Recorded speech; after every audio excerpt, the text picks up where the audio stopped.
Hello, good morning again, my friends. I trust and hope you're doing really, really good, really well.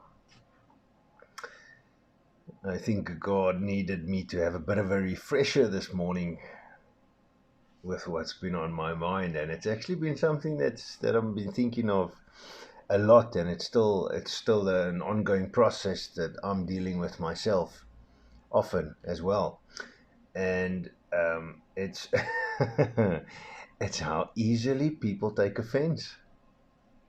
The areas of offense doesn't matter in this instance. Doesn't matter whether it's at work or church or whatever. But if you touch on that, it's incredibly amazing to me how more sensitive people are.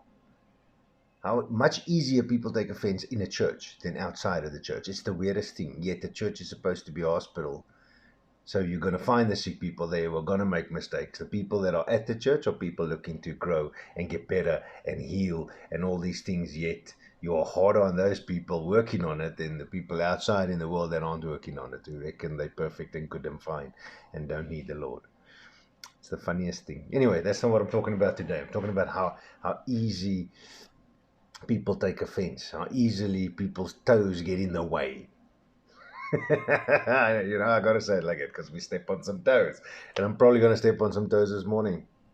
But I hope you hear the message, and I hope you get what we're talking about, and how easy, because it can happen so easily. My question, however, behind a fence has come to a place where it's always why, where it's always been why, or well, where it is always now why, and I've come to know that from my perspective, when a fence is taken and toes are stepped on, there's a truth or a hidden truth behind it, behind the offense that gets taken.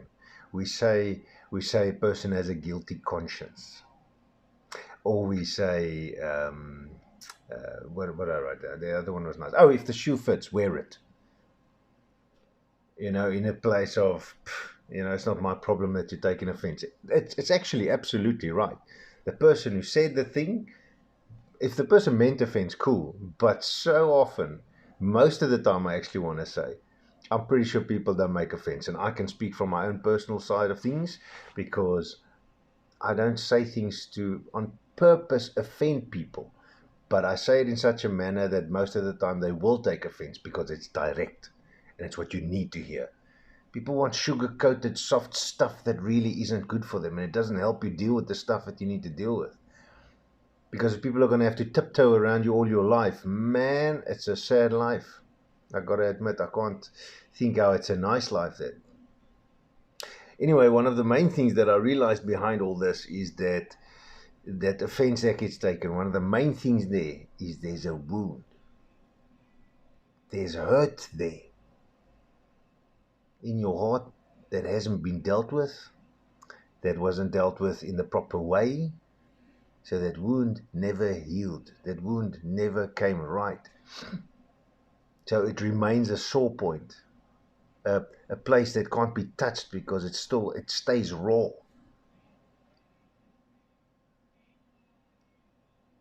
Someone hurt you somewhere, or you hurt someone somewhere is another perspective behind it as well, and you never dealt with that either because maybe you haven't forgiven yourself. And that's one of the things I found often, and with me, there was such a massive truth that I didn't even realize. Up to a point where God came in and showed me, and He said to me, Jean, one of the biggest problems is you don't have enough grace with yourself. You don't forgive yourself. I've forgiven you. People have forgiven you because you know this. And I'm very hard on myself because I don't like getting things wrong. I don't like it even a little bit. So grace on myself is something that I had to learn in big steps and big places in my life. And as I said earlier, it's an ongoing process still. I'm still learning because I don't like getting things wrong. Because there's a there's a let's call it a fear because that's probably what it is, and it's something that I need to get rid of. But I feel it's a kind of a good fear almost because I'm scared that I won't have the chance to do it right, especially if it causes somebody to maybe walk away from me upset or sad or angry.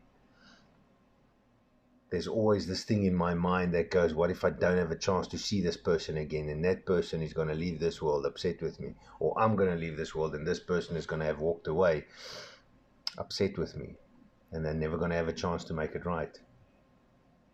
That's the kind of, let's call it weird thinking that I deal with and hang with. And, but why are we so much more lenient with people, so much more grace that we apply to people?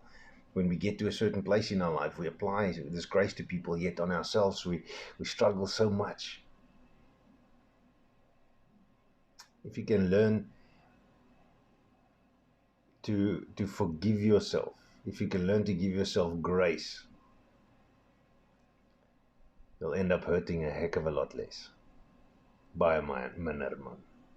Very, so much less.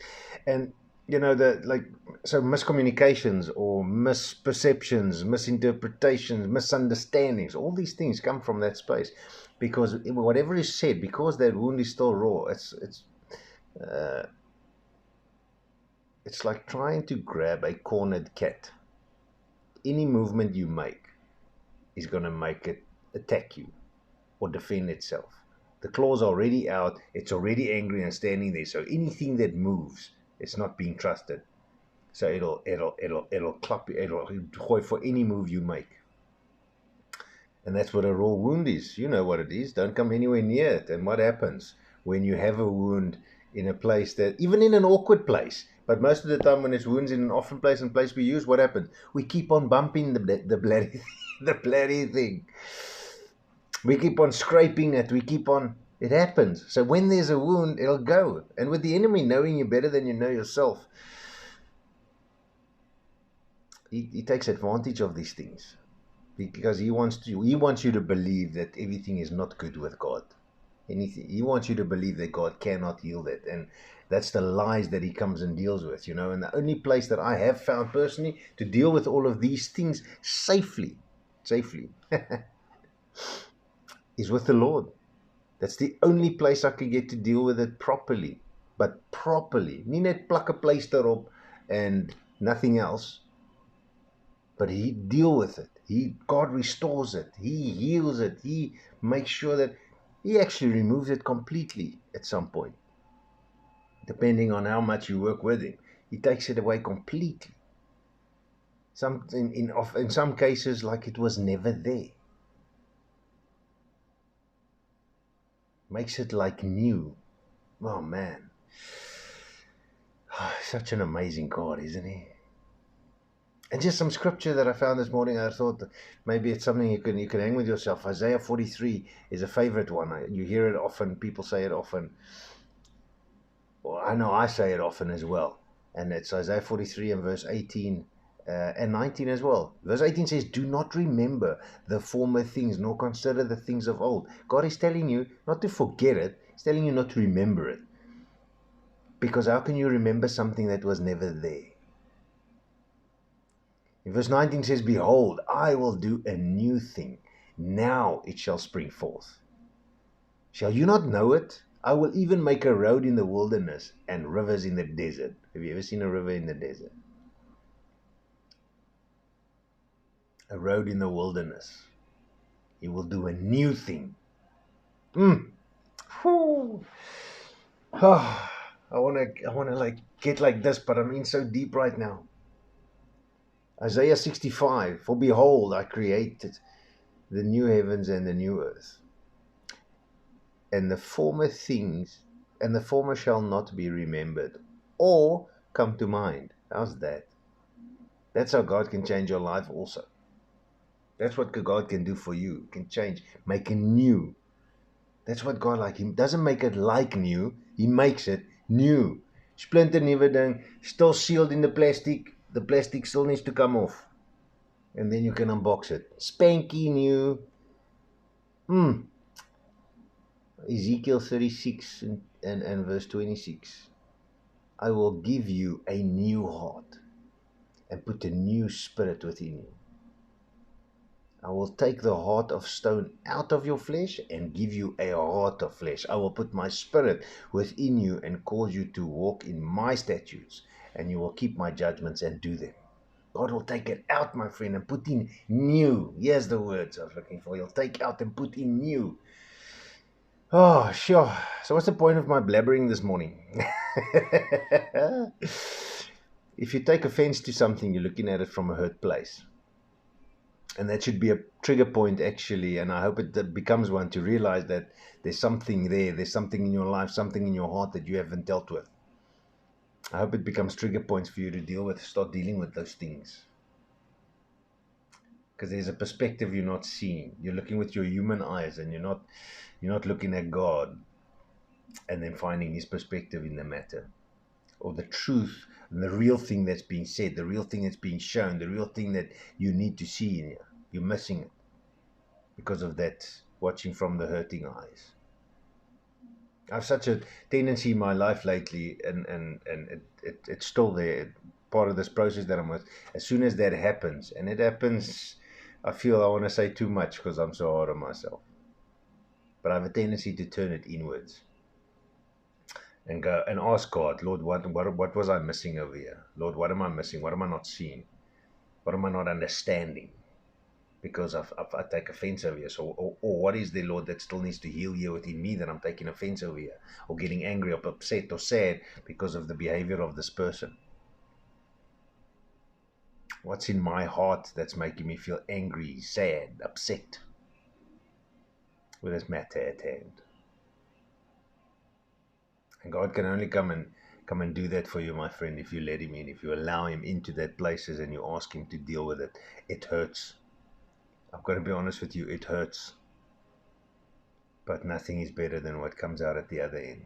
Because to have a heart transplant hurts.